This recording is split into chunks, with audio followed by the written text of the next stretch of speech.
Assalamualaikum warahmatullahi wabarakatuh. Selamat datang di channel Yeni Rohma.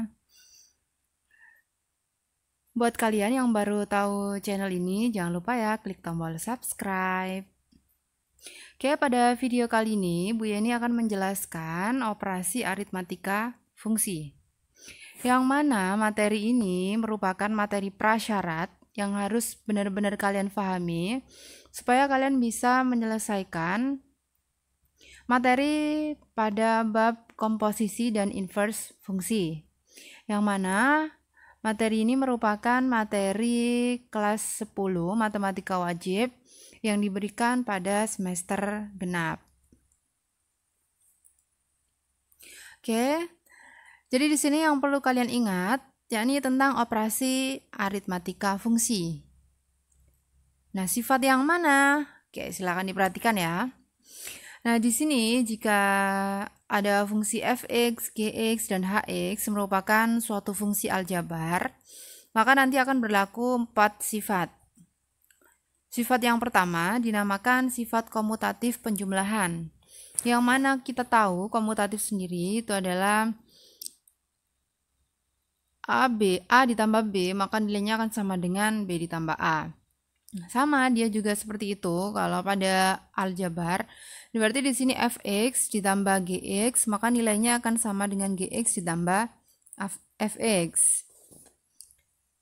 Nah, untuk lebih meyakinkan lagi, di sini saya beri contoh. Bu Yani punya fungsi fx, fungsinya adalah 3x ditambah 7, dan juga fungsi gx, yakni x kuadrat dikurangi 2x ditambah 1. Maka nanti untuk membuktikannya kita hitung masing-masing ruas, untuk ruas kanan sendiri dan ruas kiri sendiri. Nanti kita cek kalau misalkan hasil akhirnya sama, berarti memang itu terbukti benar-benar sama. Pertama kita cek untuk ruas kiri, yakni fx ditambah gx, berarti 3x ditambah 7 ditambah dengan x kuadrat dikurang 2x ditambah 1. Maka diperoleh hasilnya adalah x kuadrat ditambah x ditambah 8. Sekarang tinggal kita cek untuk yang ruas kanan, yakni gx ditambah fx. Gx, yang ini fx. Maka hasilnya adalah x kuadrat ditambah x ditambah 8. Nah, terlihat kan di sini hasilnya sama. Karena hasilnya sama, jadi terbukti untuk sifat komutatif penjumlahan ini, yakni fx ditambah gx, nilainya akan sama dengan gx ditambah fx. Oke, untuk sifat yang kedua yang dinamakan asosiatif penjumlahan. Jadi untuk asosiatif berarti nanti ada 3 buah fungsi aljabar, yang mana fungsinya fx, gx, sama hx. Jika fx ditambah gx kita hitung dulu, hasilnya baru kita tambahkan dengan hx, maka nanti nilainya akan sama dengan gx ditambah hx, kita hitung terlebih dahulu. Habis itu hasilnya baru kita tambah dengan fx. Ini fungsi fx, gx, dan fungsi hx-nya adalah 3x kuadrat dikurang 5. Maka kita cek untuk yang ruas kiri. Nah, fx ditambah gx tadi kan sudah kita peroleh hasilnya ya, yakni x kuadrat ditambah x ditambah 8. Tinggal kita tambahkan dengan hx, yakni 3x kuadrat dikurang 5. Sehingga kita peroleh hasilnya adalah 4x kuadrat ditambah x ditambah 3. Sekarang kita cek untuk yang ruas kanan. Berarti untuk ruas kanan ini yang perlu kita kerjakan terlebih dahulu adalah gx ditambah dengan hx. Diperoleh hasilnya 4x kuadrat dikurang 2x dikurang 4. Setelah itu hasilnya ini kita jumlahkan dengan fx. Sehingga diperoleh hasilnya 4x kuadrat ditambah x ditambah 3. Nah, ini kan terlihat sama kan hasil akhirnya. Sehingga dapat kita simpulkan buat terbukti bahwa berlaku sifat asosiatif penjumlahan.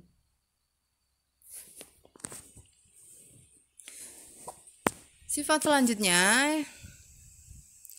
dinamakan komutatif perkalian. Berarti fx dikali gx nilainya akan sama dengan gx dikali fx. Kita buktikan dulu untuk yang fx dikali gx, berarti 3x ditambah 7 dikali x kuadrat dikurangi 2x ditambah 1. Nah, cara perhitungannya saya jelaskan lagi, takutnya ada yang lupa. Berarti di sini 3x dikali dengan x kuadrat, hasilnya adalah 3x pangkat 3. 3x dikali dengan min 2x, hasilnya min 6x kuadrat. 3x dikali dengan 1, hasilnya adalah 3x. Sekarang kita pindah ke 7. 7 dikali x kuadrat hasilnya 7x kuadrat. 7 dikali min 2x hasilnya min 14x. 7 dikali 1 hasilnya adalah plus 7. Dari hasil ini tinggal kita sederhanakan, maka hasil penyederhanaannya diperoleh 3x pangkat 3 ditambah x kuadrat dikurang 11x ditambah 7. Setelah itu kita cek untuk yang ruas kanan, yakni gx dikali dengan fx. Sama langkah perkaliannya.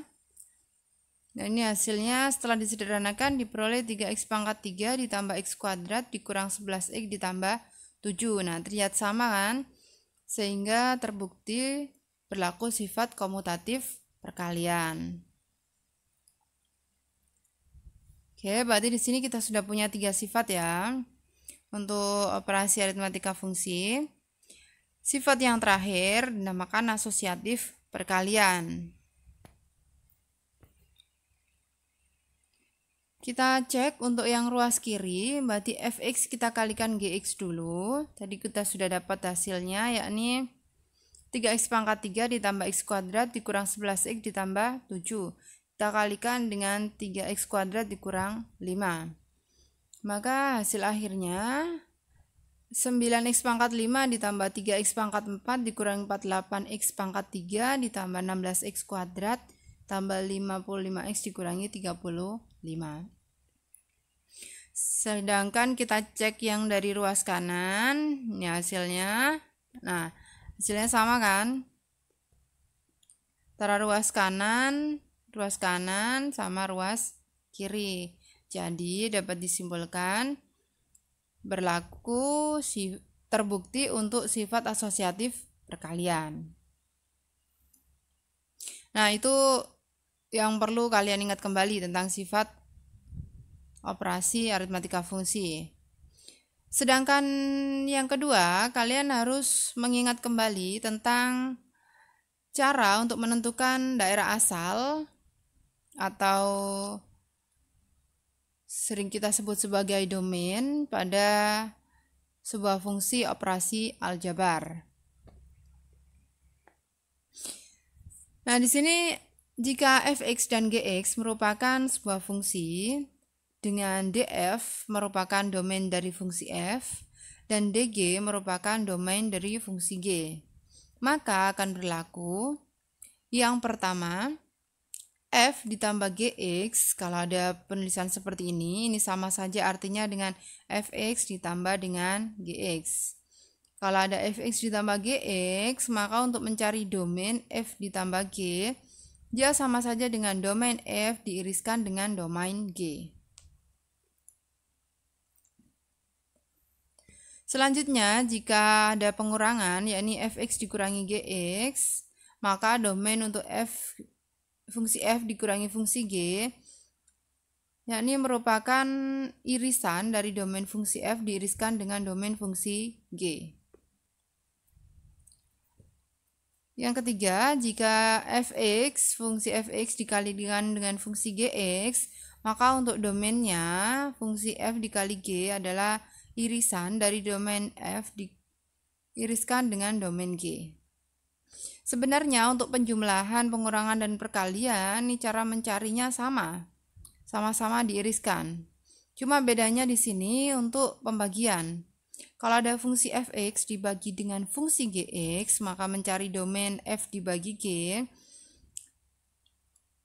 kita iriskan domain f diiriskan dengan domain g, diiriskan kembali dengan himpunan x sedemikian hingga gx tidak boleh sama dengan 0. Kenapa ada seperti ini? Karena di sini gx sebagai penyebut. Dan kita ingat kembali untuk bilangan pecahan, syarat penyebut kan tidak boleh sama dengan 0, maka di sini dikasih tambahan syarat seperti itu. Paham ya? Langsung kita masuk ke contoh soal. Diketahui di sini ada fungsi fx, fungsinya 4x kuadrat, fungsi gx akar x dikurang 3, dan fungsi hx sama dengan 1 per x ditambah 2. Kalian disuruh mencari daerah asal. Untuk yang pertama, mencari daerah asal fungsi fx.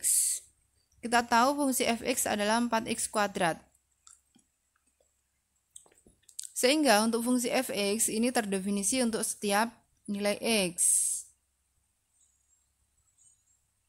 Lebih detailnya lagi ada di semester 1. Cari domain dan fungsi.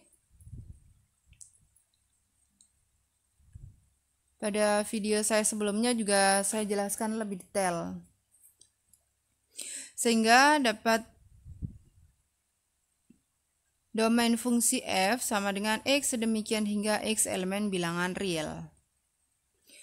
Untuk yang kedua, untuk mencari domain fungsi g, di sini gx akar x dikurang 3. Jadi fungsinya berupa akar.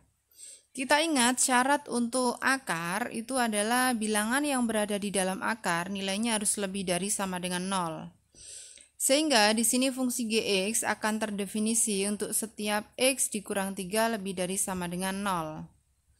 Atau bisa kita sederhanakan diperoleh x lebih dari sama dengan 3. Sehingga untuk domain G sama dengan x demikian hingga x lebih dari sama dengan 3, x elemen bilangan real.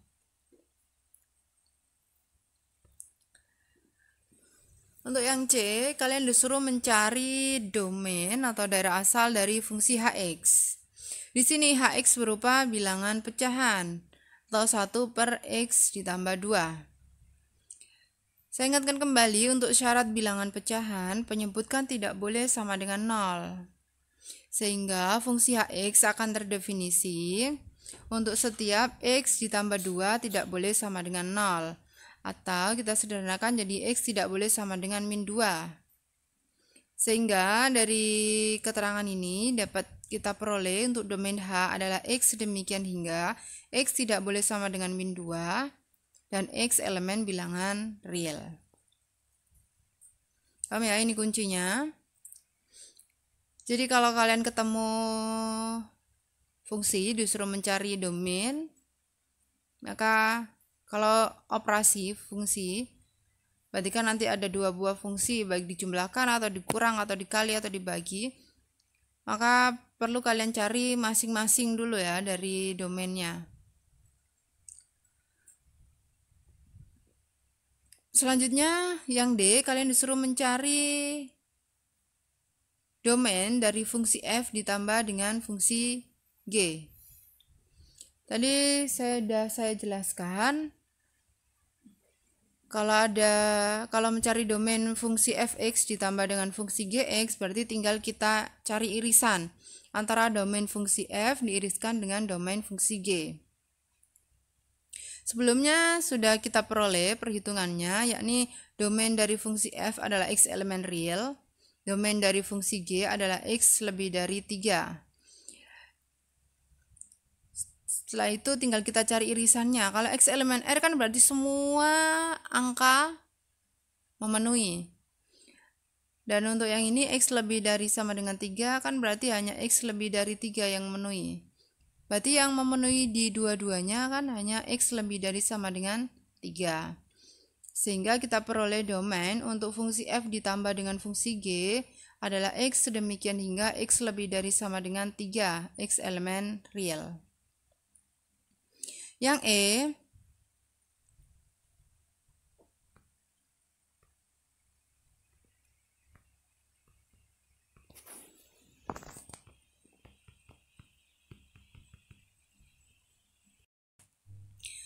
selanjutnya untuk yang E, yakni fungsi G dikalikan dengan fungsi H. Nah, tadi kan perkalian berarti kita cari domain dari fungsi G diiriskan dengan domain dari fungsi H. Domain dari fungsi G adalah x lebih dari sama dengan 3 dan domain dari fungsi H adalah X tidak boleh sama dengan min 2. Dari keduanya ini kita cari irisannya. Sehingga kita peroleh irisannya adalah X lebih dari sama dengan 3 X elemen real. Selesai. Yang terakhir, jika ada fungsi fx dibagi dengan fungsi gx, maka untuk mencari domainnya, berarti kita cari domain F diiriskan dengan domain G diiriskan dengan himpunan X sedemikian hingga fungsi Gx tidak boleh sama dengan 0. Maka domain F-nya adalah X elemen real diiriskan dengan domain G-nya X lebih dari sama dengan 3. Setelah itu diiriskan dengan himpunan X sedemikian hingga Gx tidak boleh sama dengan 0. Tadi Gx-nya kan X dikurang 3. Sehingga X dikurang 3 tidak boleh sama dengan 0. Disederhanakan jadi X tidak boleh sama dengan 3. X elemen bilangan real. Sehingga kita peroleh irisan dari ketiganya adalah X sedemikian hingga X lebih dari 3. X elemen bilangan real. Selesai. Oke, thank you buat yang sudah nonton video ini sampai akhir. Jangan lupa klik like. Dan buat yang belum subscribe, jangan lupa untuk subscribe. Buat yang sudah subscribe, Bu Yeni ucapkan terima kasih. Sekian, assalamualaikum warahmatullahi wabarakatuh.